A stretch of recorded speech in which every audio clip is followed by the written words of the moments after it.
Okay guys, got a 2006 Ford F250 here with a 6.0. Just wanted to throw this out there real quick. If you're cranking and you're not starting, you're not either building fuel pressure or you're not building oil pressure. In this case, we unplugged the ICP to see if it would start. If it would, then you want to change the ICP.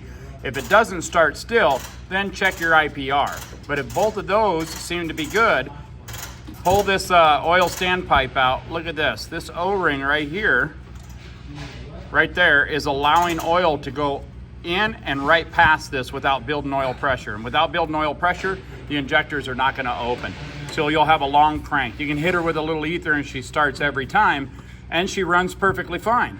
But she won't start on her own without ether. She becomes an ether baby forever if you don't change these oil standpipes. Then that's the reason, those O-rings right there. So I hope this video helps you out. Please click like, please click subscribe.